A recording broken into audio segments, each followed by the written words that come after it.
Hey everyone, welcome to Books and Boba for November 2016. I'm one of your hosts, Marvin Yue, joined by Rima Yu. Hello. And Alice Van Chang. Hi. And we're here to discuss this month's book, which was Monstress, a graphic novel by Marjorie Liu, illustrated by Sana Takeda. And if you haven't read the graphic novel already, please do so now. Yeah. And we'll wait for you. We'll wait for you for 10 seconds. I lied. It was 3 seconds. Welcome back. Yeah, Rira. Yeah. You assigned us a graphic novel this month. Yeah, because it was a short month with holiday fevers and drama. So I was like, hey, travel. like something light, but not so light. Nice. like page number wise, it's doable, but then the content, it's Content's actually pretty dense. heavy. Yeah. Pretty dense. Yeah, it was. I guess we should start off with the description on the back of the novel. Set in an alternate world of Art Deco beauty and steampunk horror, Monstress tells the epic story of Micah Halfwolf, a teenage survivor of a cataclysmic war between humans and their hated enemies, the Arcanics. In the face of oppression and terrible danger, Micah is both hunter and hunted, searching for answers about her mysterious past, as those who seek to use her remain just one step behind. And all the while, the monster within begins to awaken. Dun dun dun. So this is an ongoing series, and we only read the first volume, which is a collection of the first 6 issues, I think. Yeah, this ongoing series. I think the 8th one's just about to release next week, according to Marjorie Liu's Twitter. So yeah, it ended on a cliffhanger.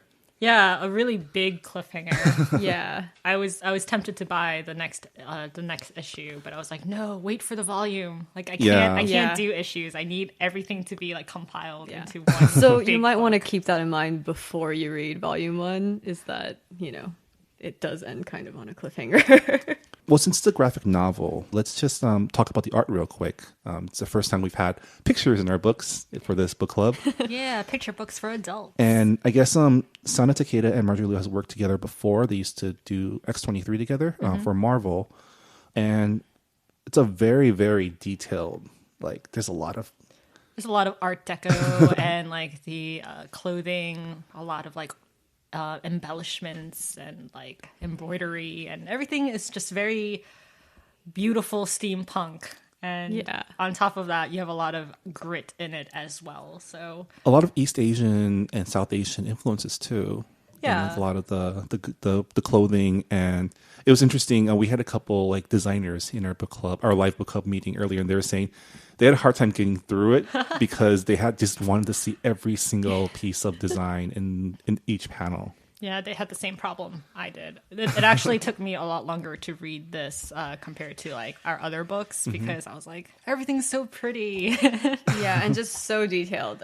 We were also talking about how because it's so detailed, it actually adds a lot to the world building. Like it helps a lot with the world building. Yeah. So this story, it takes place in, I guess, fantasy Eurasia, I guess. Yeah, fantasy Eurasia, where it's steampunk and not post-apocalyptic really, but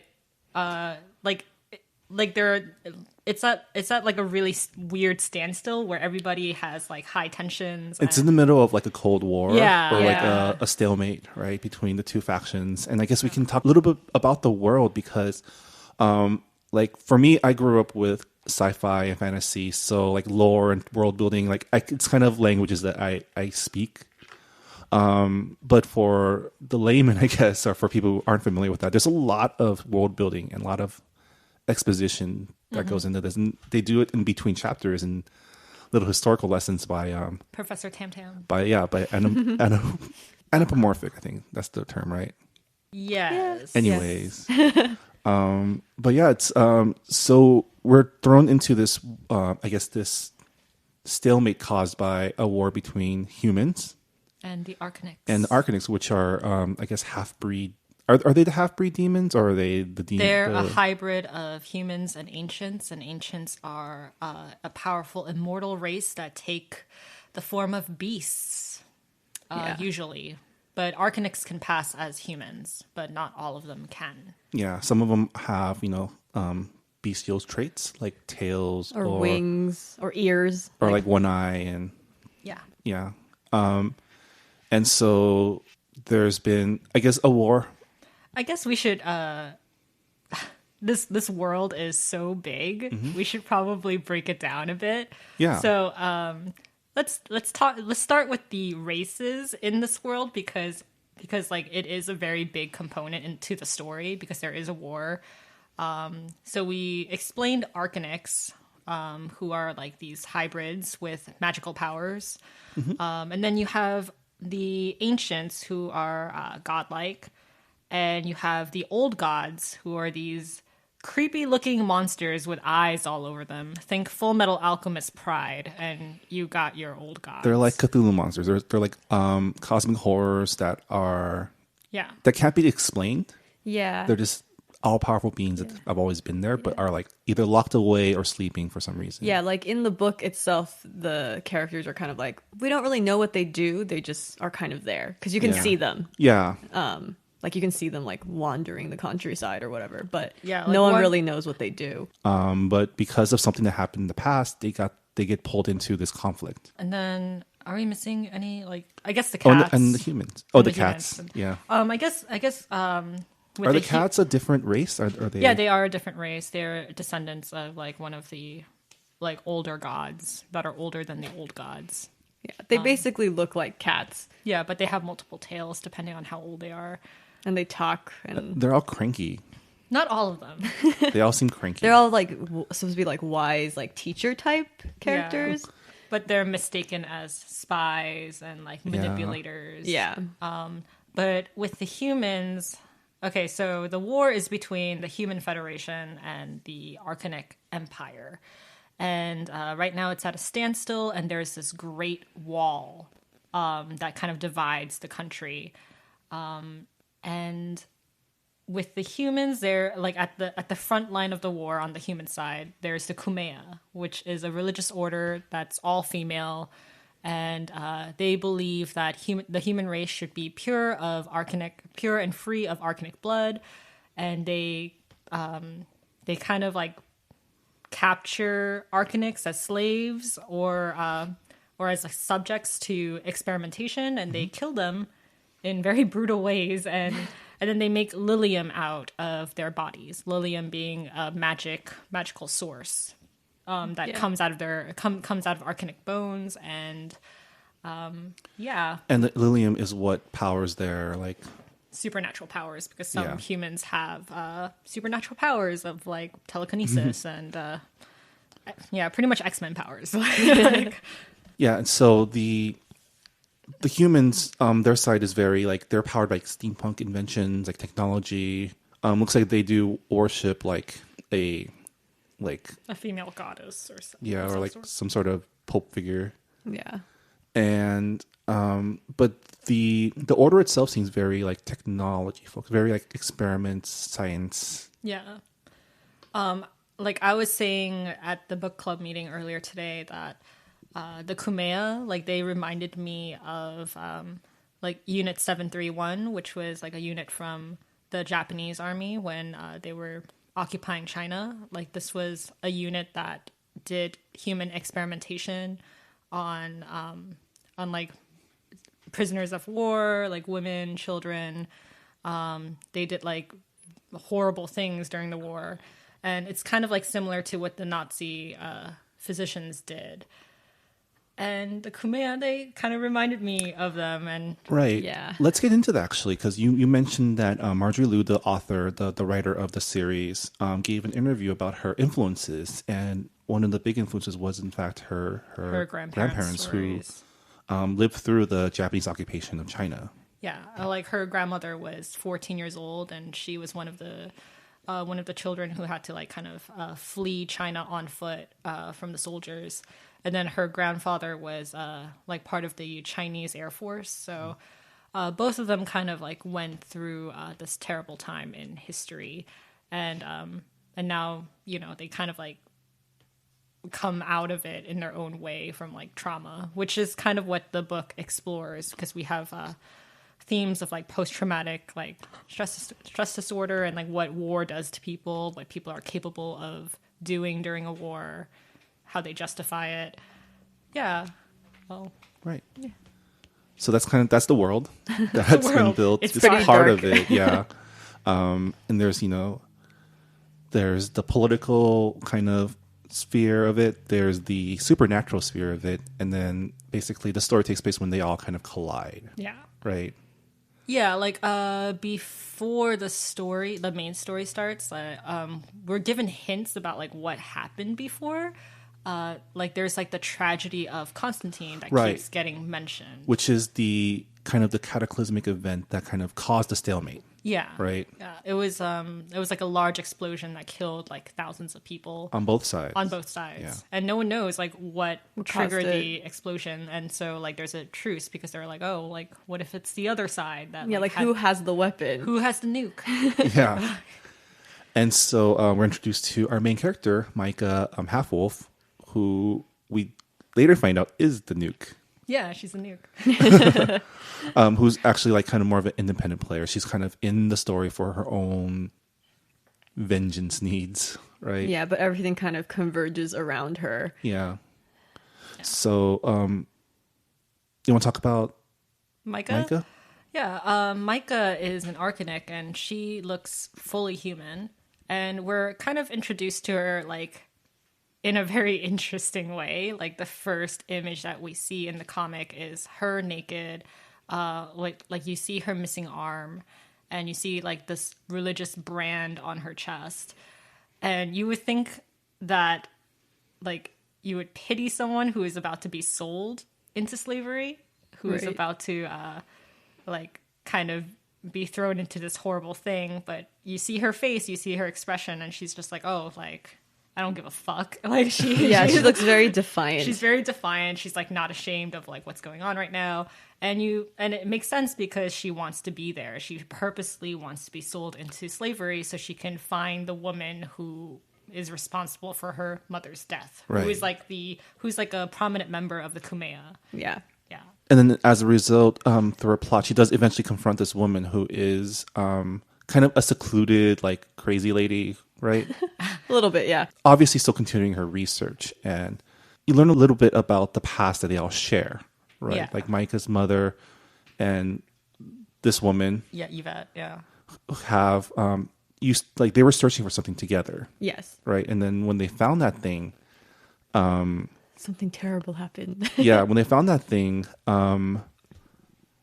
Yvette turned on Yeah, on Moriko, her Micah's mother. And then, was that the Constantine incident? Was that when it happened, or It's I think being that's hinted that yeah. way. Like, Yeah, it's not, I don't think it's clear yet. yeah. I mean, my guess is that like that was what happened. Yeah, Right. At Constantine and like Micah and Tuya, another character who's an Arcanic. That's how they kind of like got sold into slavery, Right. Because they're just kind of wandering around after like losing their home. But I did want to like mention that I was pretty surprised by like the lack of men in this series because like Marvin, I'm really into manga and like I like grew up reading it. But when it comes to comic books, American graphic novels, I'm kind of not well versed in it. But from pop culture, I've kind of like made the conclusion of American comics, it's usually male superheroes and there's not a lot of women in those comics. And then with Monstress, pretty much everyone is a woman. Yeah. Pretty much everyone is There's a woman. like at most 5 dudes that have lines in the entire series, Yeah. and 2 of them are like racist farmers. You got like the 2 cats that are kind of dudes, I guess. Yeah, and then you have Mr. Raven, Yeah. Arcanic, Corvin. But But yeah, yeah. like the women in the series, they're all very different. They're all like nuanced, and no one is perfect. Everyone is very flawed. There are no saints in this series, but Right. And none of them are fighting over dudes. Yeah. But like it was really interesting because this world is so clearly matriarchal, like Right. it's mainly run by women, and usually in fantasy series we're kind of like put into the male gaze, I guess. Like with Game of Thrones, there's a lot of female characters, but they're kind of defined by the men around them, or like the patriarchy. Yeah, and they're still living in a patriarchal society. Yeah, like with Queen Cersei, like she's a villain, but we're constantly reminded in the TV show that she's a mother first. She loves her children. Right. Whereas like with Monstress, there are terrible, terrible people in here. Including terrible mothers. Terrible mothers, terrible women who beat other women, who enable violence, and it's just like, oh, women are capable of terrible things just as like men are capable of doing terrible things. Right. So it's like interesting because we're kind of free from that normal traditional gender structure that we see, gender bias structure that we see in pop culture and media. So I thought that was interesting. Yeah, and it all seems very intentional, right? Like it's like the reason they exist is because the author or the writer wanted to create a world that subverts all these like regular accepted fantasy tropes, and right? Yeah. comic tropes. Because you have like Micah, who like she went through this terrible past, and like you would think that you would pity her, and you would think that she's kind of like a plucky heroine who kind of like like the Mary Sue, right? But no, she's unlikable in some instances. Yeah. She's like not maternal to like Kippa, the fox girl that she rescues. Yeah. Like she can be very brusque and mean, but there's a reason for that. Like she went through like a terrible childhood. And then you have people like Sophia and Yvette, who are scientists and who are capable of doing really terrible things, like eating organs of Arcanic children. Yeah. And then you have like warriors and scholars. Like it's really rare to see women in so many different positions, and so many different lights, you know. Yeah. And I think it's kind of when you explained that, it clicked something for me. But when I was reading through it, I didn't really notice it, and I think that's, to me, that's really interesting because, you know, it didn't register that I was like, oh, these are all women. It was just, the story was really good. You thought they were just characters, right? Yeah.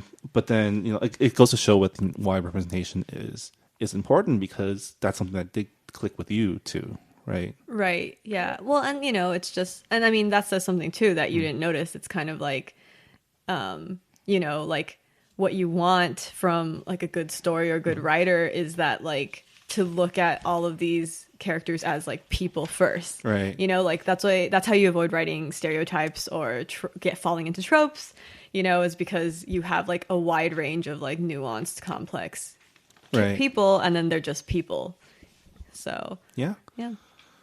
So I guess let's talk a little bit about, well, okay, so you mentioned that, you know, the Kumeya, the scientists, you know, they eat the organs of Arcanics. They like, basically the Arcanics, in addition to being like monsters and the enemy, are also the source of their power. Yeah. Right. And that's kind of the political commentary on it, I guess. Yeah, the political sphere of like, this war is happening. I mean, it's explained to the commoners as, oh, Arcanics are monsters, they deserve to be killed. But then you see that there's economic reason, or like a very like there's a gain. Yeah, there's a selfish reason for it too. Yeah, because like with the Lilium, like it enhances the Kumeya witches' powers, and I mean you see it in like in real life history as well, like in colonization and in histories of like conquering other nations. It's like, oh, like this other nation has something that we want, whether it's land or oil or gold, and you're just like, how do we get that thing? Right. We do it by dehumanizing them. We give them a name that's not human. It kind of like strips away their humanity in a way. And with the Arcanics, it's like, oh, you're a monster, and it doesn't matter if you look human. If you can pass as a human, we'll find you. And And I think that was like really interesting because it's Yeah.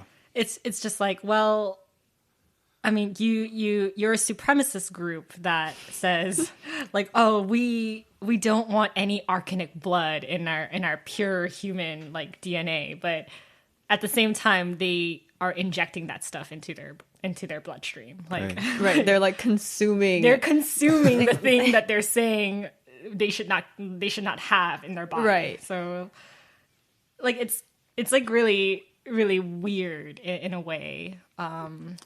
And like the graphic novel makes it very like you see like the severed heads and like the yeah, organs like, and like they're not glossing over it. They want you to like know what's happening. yeah. I mean, the good thing about fantasy is I think at the same time it puts this barrier between real life and just like fiction, right? Right. It's just like, oh, it's fictional. It's not something that would happen in real life, but just from like interviews that I've read with Marjorie Liu, like these are taken from war stories that she heard from her grandparents, is taken from research. These are things that are based on real historical events. And Yeah. when you read through the graphic novel, knowing that in the back of your head that some of these things, they're based on reality, it kind of shakes you, you know? Yeah. Yeah. Like when I saw like the experimentations and like the severed head of that Arcanic Cyclops, I was just like, people did that to other people. Like scientists did that to like actual children during Right. like the Cold War and World War II. And just like the thought of that actually being real, it's like, okay, Yeah. like, Yeah. like it brings another layer of like darkness over it. Right. Yeah. And what, Riro was saying is that like, fiction and like fantasy in particular kind of like, I guess gives you like a safe space to like really look at that. 'Cause it is hard to look at that. Like if you were looking at like a war book or like watching a war movie, it is obviously really hard to look at like that kind of violence. But in the fantasy setting, it kind of gives you the distance that you might need to like actually look at it and think about it, without your natural inclination to be like, oh, turn away, I'm just going to ignore and pretend that never happened. Right. It's like it just provides a sort of safer way to engage with hard material. Yeah, or like just a sneaky way to slip in like That too. political like Yeah. messages. Yeah. But definitely I mean we see this is a lot of ways we see the effects of like war not from the viewpoint of like the soldier but of like the civilian or like the collateral damage. Right. Right. Like I do want to mention like Tuya, who is like a friend of Micah Half-Wolf. Right. like Micah and Tuya were they met each other at literally an internment camp, yeah, right? like a concentration slave camp. Yeah. And they both came out of it alive, but like after that their lives are kind of shaped differently. Like at one point Tuya tells Micah, like, we built good lives for ourselves, why do you want to go back and like dig up the past? So you have Tuya, who is kind of like, I mean, she's scarred by the war and by like the terrible things that she had to go through, but at the same time she's kind of unscathed by it. Like she's like, I'm going to choose to just close that door and just move on with my life and Right. just be happy. And then with Micah, it's just like she has PTSD. Her memory is unreliable. There are gaps in it, and she's just constantly haunted by the things that like happened to her. And she's wondering like with the monster that's inside her. She's like, oh, like am I a monster? Am I okay? Right. Like who am I? Like she is kind of grappling with her trauma of the past and like what's gonna happen to her in the future. Right. And I just thought that was like a very clever way to like show two different types of like, oh, like two people can go through the same war and Generally the same trauma. generally the same trauma, but they deal with it in totally different ways. Yeah. Right. And you see it with like Asian immigrants and refugees. Like some, like they went through the same the same war, and some people they come out okay. Some people they're able to build lives for themselves and build a family, but then you have other people who are just like unable to kind of shake that past off of their shoulders. Yeah. You don't really learn a lot about Tuya's character. There is a big reveal at the end that we'll save till later. But you know, with Micah, like her trauma is still open, right? There's no closure. Yeah. It's more than just losing people. It's like not knowing Right. Yeah. what happened. And I guess this is a good time to go into, because you mentioned the monster inside Micah, which, you know, the titular Monstress. So I guess, yeah, it's, you know, it's spoilers, whatever. You should have read this by now. There is some sort of like one of the old gods, I guess, is within Micah. And at first you kind of think it was caused by whatever research, whatever thing that her mother and Yvette discovered. But then later on, the monster reveals that it's actually carried through her blood. Yeah. Right. It's like he's chained, like the monster is chained to her bloodline. Yeah. And we were like joking at the book club that she is the weapon. She's the nuke. And like we say that because like the Human Federation, the Kumea, they want to use her as like they want to use her the lilium in her blood because it's like pure. Right. She's like she has this thing inside of her. And then with the ancients and the other Arcanics, they're like, no, she's a weapon that's like too dangerous for anybody to use. So we're gonna put her in this really cool ass sarcophagus, and we're just gonna like keep it there. Yeah. Thought that was like pretty interesting. Yeah. Yeah. So you learn that both sides are actually working against her. Yes. Right. Because she is this like X Factor, right? She's this like A, reckless, and B, unpredictable literal force of nature that can at any moment can like obliterate everything. Yeah, and she has her Right. own agenda because Yeah. she's not like, it's not like she's fighting for the Arcanic cause or, you know, anything like that. Like she's on a journey of self-discovery. Yeah. You know, Right. so Right, because much of the second after she escapes from her initial kerfuffle in the Kumea compound, her goal is to learn more about her past. Right, she realizes that she finds a picture in Yvette's keep that shows more people that are with them in that expedition where her mother died, and so now she's going to look for them. Yeah. And we like made predictions because within like the first volume it doesn't reveal all the answers, but we were saying like, oh, the monster inside of her, she keeps saying that like it's like something terrible because it makes her eat other Arcanics and Right. makes her like hungry. But we're just saying like, oh, but is the old god inside of her really a bad guy? Like, can't he be like the nine-tailed fox in Naruto?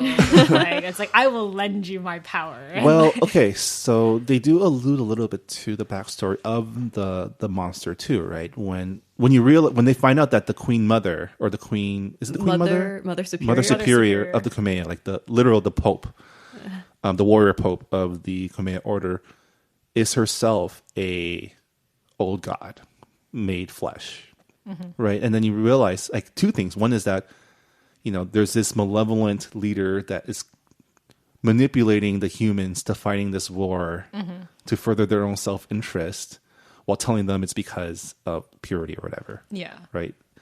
And two, the Mother Superior monster thing alludes to that the old god within Micah is actually like the most powerful of them and betrayed their own kind. Right. Yeah.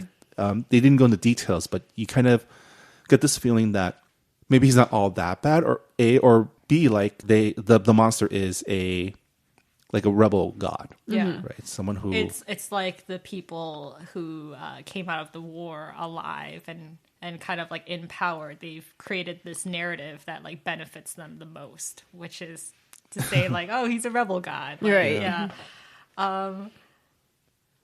Yeah, like I guess like I do want to talk more about like the racism in this world. I feel so hesitant going into this. I mean, the fantasy racism is racism. interesting because, like, instead of having actual like ethnic races, you can have elves and dwarves. In this case, little, Yeah. half beasts. Yeah.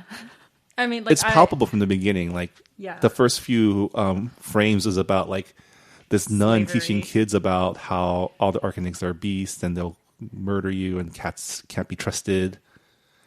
Well, like that made me question, like, okay, like with like racial prejudice, none of us are born with that. We don't come out of the womb saying like I hate black people or Asian people. Like that stuff is taught, and Yeah. you see it with the racist farmers in like one of the chapters where Micah is escaping with an Edenite lady who's like One on of a the few wagon. male characters with speaking lines. Yeah, and like they're saying, like, oh, like Arcanics are terrible, and then like the Edenite lady, she says, oh, but your grandfather married an Arcanic, and like, Right. and like you guys were raised by this Arcanic lady. Like, how can you say something like that? And he's just like, I don't know. Like, that's like, we don't talk to our granddaddy anymore. And and it's just like, well, like you see people do that in real life. They purposely put these blinders on because they're like, I don't want to see like the entire truth. I don't want to Right.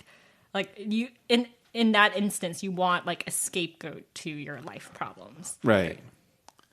And it's easier to blame the other. In this case, the other literally looks different. Yeah. Or sometimes they don't. Sometimes they don't. They can pass. Yeah, like Micah can pass, but Yeah. yeah, a lot of them are very obviously not Yeah. Some of them have wings. Some of them have like extra eyes. yeah. You know, like we've said, tails and stuff like that. Yeah.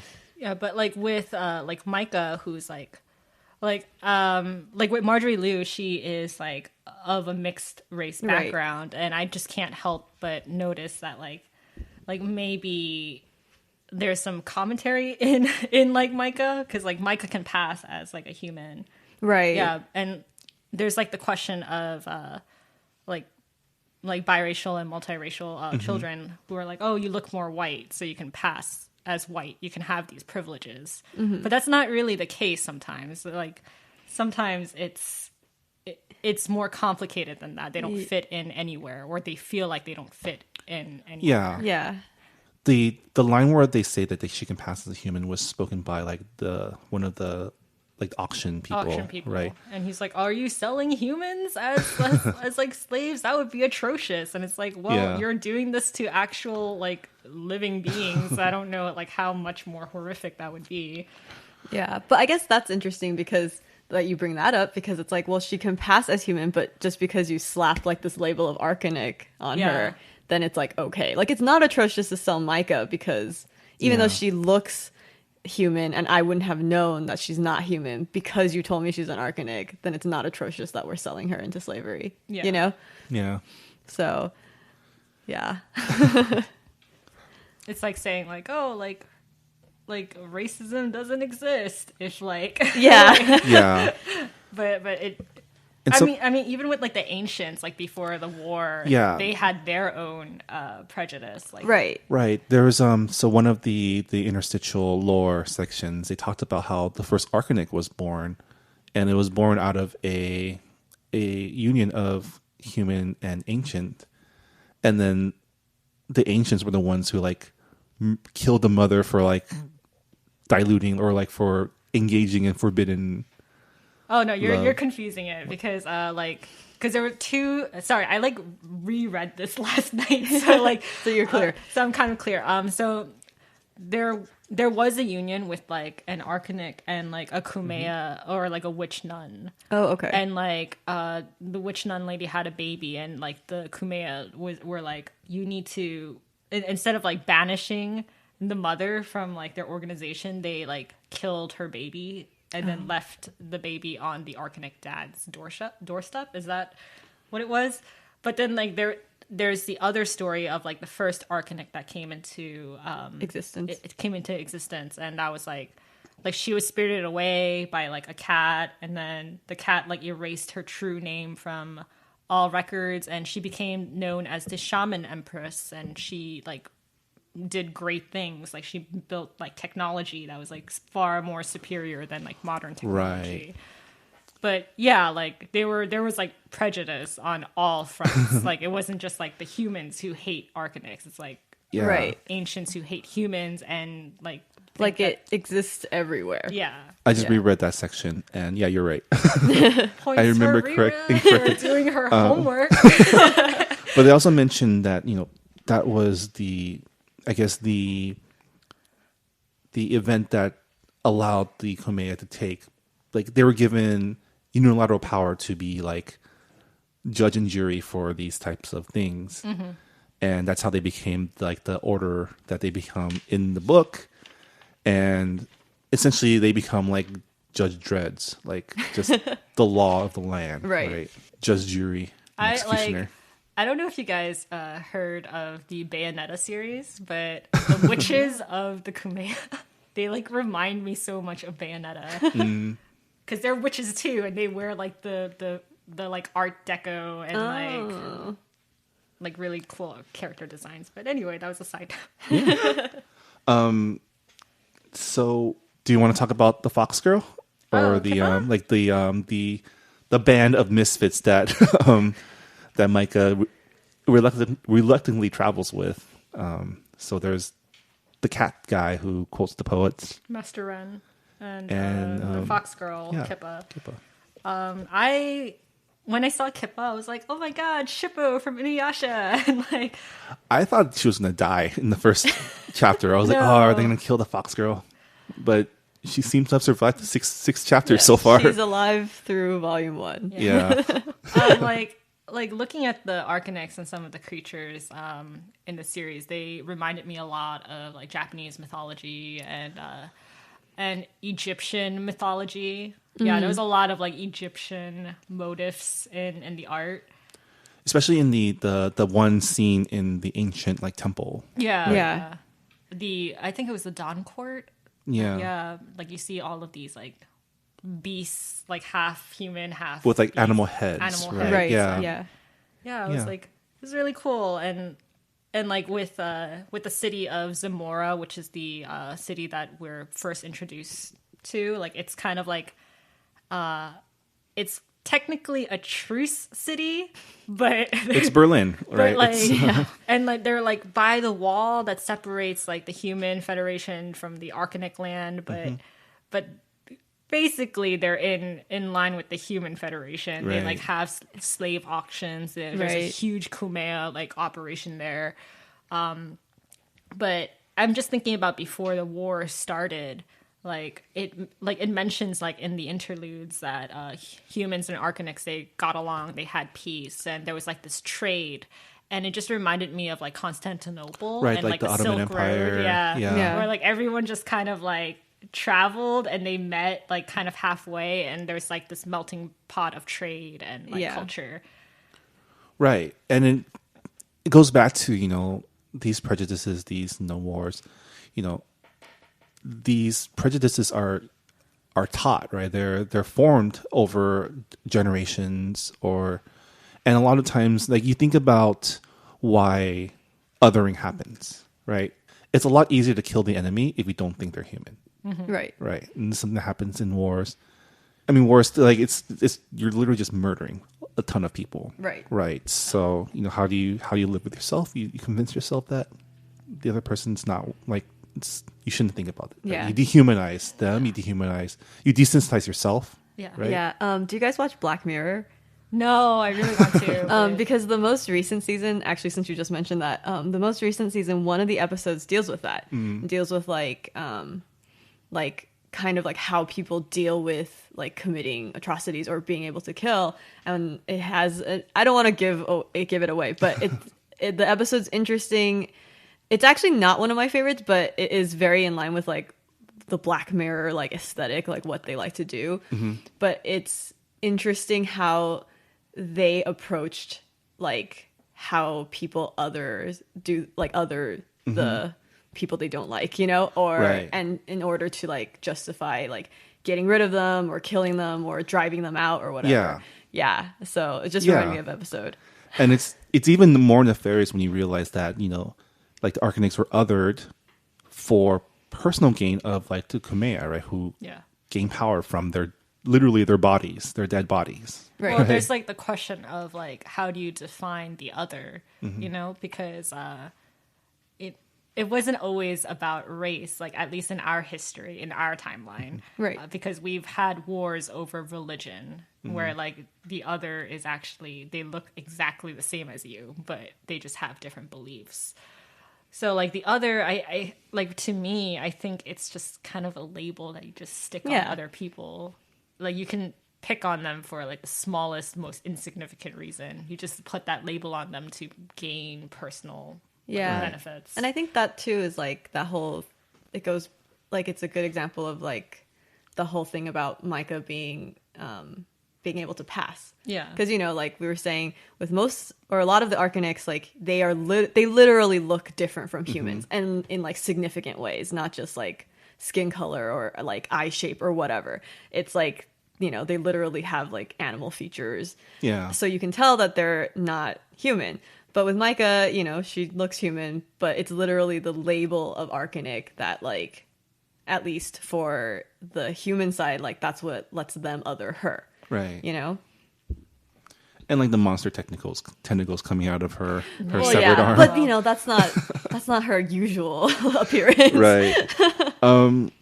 We have a couple minutes left, so let's talk a little bit more about just the setting. Like you touched a little bit about the Japanese or Asian folklore influences, and I thought that was super. That was obviously another intentional thing that Marjorie Liu injected into writing the story. Yeah. And that the artist was able to, to fulfill.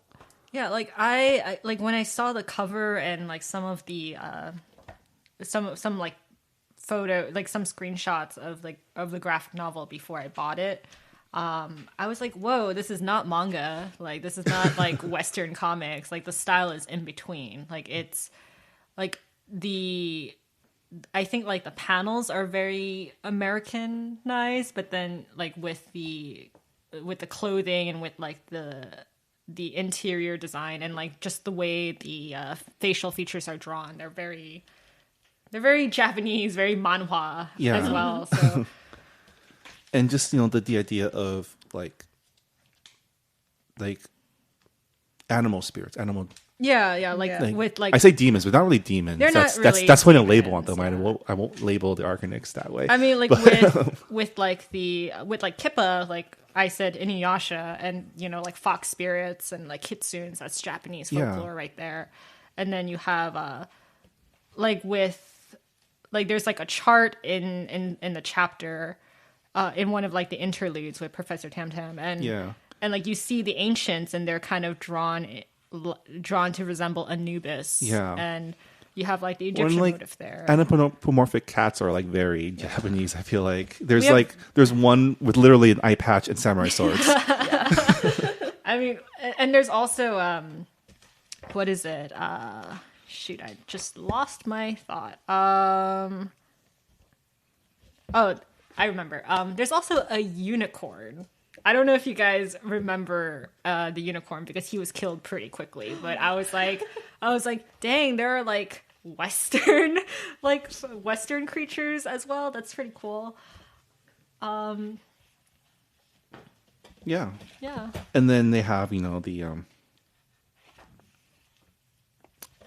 So I don't know where the old gods come from. I guess old that's gods, like I don't know. I just keep thinking Full Metal Alchemist. It's like so terrible. Well, you have like Lovecraftian kind of like elder gods. Like I mean, like I was saying, like at the book club that like with Micah and Tuya when they're traveling with their group of Arcanics, like the tents that they use, the clothes that they wear, they're very Mongolian, very nomadic. And then when we go to Zamora, this like metropolis, you see like the Mandarin collar and like with the soldiers, they're like it resembles like Mao kind of uniforms, but I also think. like maybe like colonial, like colonial, India, and I'm just like we've only like been to like 2 or 3 places in this volume, so I'm really excited to see what the other cultural influences are going to be in like future issues. I'm like, I want to see like the alternate steampunk version of like South Asia. Like that would be so cool. Like I want to see like steampunk Singapore and like like Philippines. Right. So let's wrap it up by kind of setting up, I guess. So at the end of the story, in the climax, you find out that the Mother Superior is actually another old god that's actually here. Like they're looking for the old god that's within Micah. Yeah. They want its power, and Micah goes nuclear again to defeat it, losing the rest of her arm in the process. So you find out there's a cost for power. You find out that the Arcanists themselves are trying to contain Micah because of her power and her recklessness. And you find out that the leaders of that faction is Tuya, her best friend. Yeah, the Baroness. Yeah. Like it's hard to tell like where the series will go from there because it's such a cliffhanger. Yeah. Yeah. But I think like especially this first volume does a good job. One, setting up the conflict and the world. So you know the factions, you know that you know kind of who's pulling the strings. But then everyone still has their own agendas. You set up kind of the rules of this power that's growing. This Right. Essentially the MacGuffin, right? The central what everyone's after.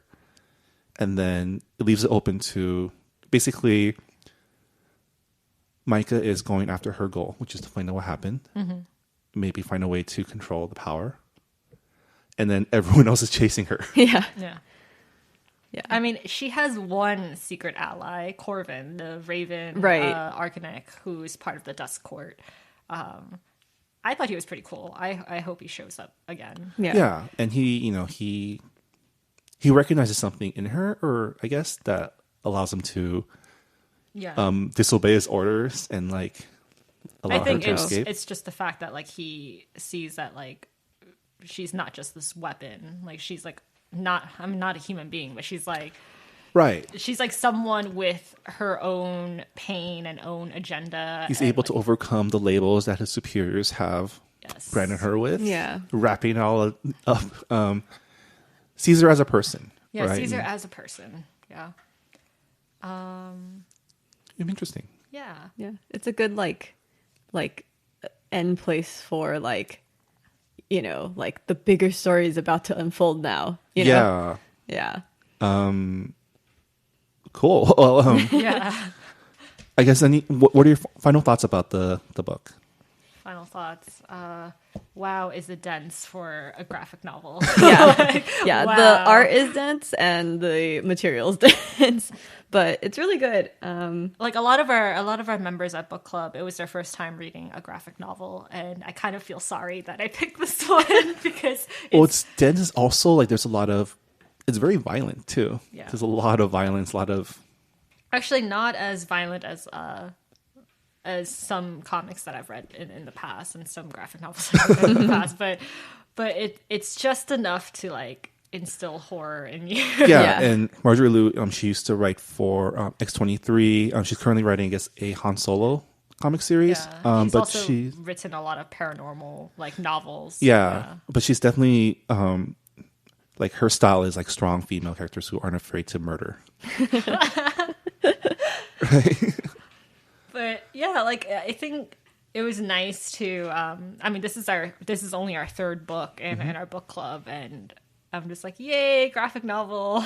Yeah. It's like new genre. And it was like very like heavy fantasy, you know, like, you know, because we did like the paranormal, like, sort of not like fantasy, but still based in the real world. Yeah, this one is like this one's like high fantasy, you know, the original world and everything. Yeah. Alice, what are your last thoughts? Yeah, I liked it a lot, and I think it's worth the look. And I guess it's like it's kind of like if you're I feel like if you're a person who's like kind of iffy about comics, like this might be a good one to look at just because it's so different, you know, and like the story's interesting, and again the art is gorgeous, so you know. Yeah, but if you're looking for a one shot, like, right, you kind of have to be in for the ride. Yeah, this for some reason I thought it was a one shot until I realized no, it's my fault for not. But it's definitely, it pulled me in. Like I told Rira, like, or I've told you this in the podcast before, but like I have a very like I binge, and I read through this all in one night again, and then I immediately went onto Amazon to look at where the next chapters are. So apparently Marjorie Liu is releasing chapter 8 in a week from this podcast recording. And the story goes on, and I'm debating whether to wait for volume 2 or just to go and just get the issues. I did mention like at the meeting, I was like, oh, like I would really want to see a TV show made out of like adapted from the Monstress world, because there's so many women and like you don't really see that in like in TV shows, or there's always like that one token like female character in like a dystopian world, and it's like, wow, like there's like the world is ending and there's only one girl.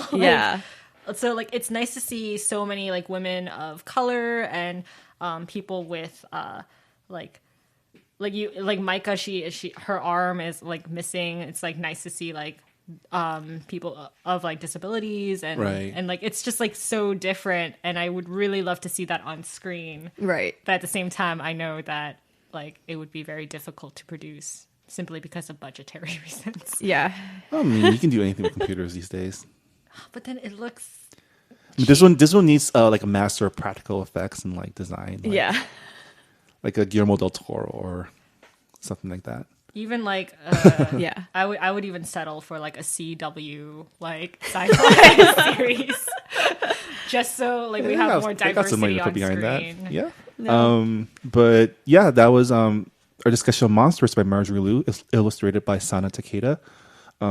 A really, really great series that y'all should check out, and hopefully you did since you're listening to this. And I know I'm looking forward to the next few episodes or chapters. The next few chapters of... Speaking of next episode. What are we reading for December? We are reading Charles Yu's How to Live Safely in a Science Fictional Universe. Awesome. And it is a witty, comedic, sci-fi metafiction about a time travel technician who is in search for his father. So something that is a little bit different, but not too different from Monstress. We're jumping from fantasy to sci-fi. But it should be good. Charles Yu, of course, is also the brother of Kelvin Yu, who you may know from Bob's Burgers, a writer on Bob, who you may know as a writer on Bob's Burger, or as Aziz Ansari's best friend on Master of None. And Charles Yu is also currently I guess he's a story editor on Westworld. Oh, cool. So he's got some chops on him. Yeah, but actually, the next episode is probably going to be a mid-month episode where we talk about news and releases. Right, yeah. If you haven't been following our podcast, we did release a mid-month episode this month and talked a lot about the continent and the controversy surrounding that. That feels like such a long time ago. We'll see what happens in the month of December. But don't forget to subscribe to us on iTunes, Stitcher, Google Play Music, or wherever you find podcasts. And if you do listen to us on iTunes, please leave us a rating and review. It'd be nice. I want to read what you think about our podcast. Thanks to Alice for joining us. You're welcome. You should just be our third regular guest or host. We'll see. I don't know if She's a regular, but yeah, I'm a regular for now. But maybe I'll get promoted in 2017.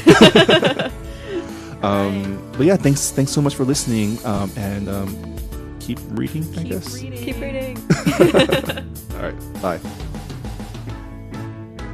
This episode of Books and Boba was hosted by Marvin Yue, Rira Yu, and Alice Van Chang, and produced and edited by Marvin Yue. For further discussion on the books covered at Books and Boba, please visit our Goodreads forum. You can find the link on our Facebook page at Books and Boba, as well as by searching for the group Books and Boba on Goodreads.com. Books and Boba is also a proud member of the Potluck Podcast Collective, a brand new collective of Asian American podcasts and podcasters. You can learn more about the collective as well as check out our founding slate of programs by visiting the website www.podcastpotluck.com.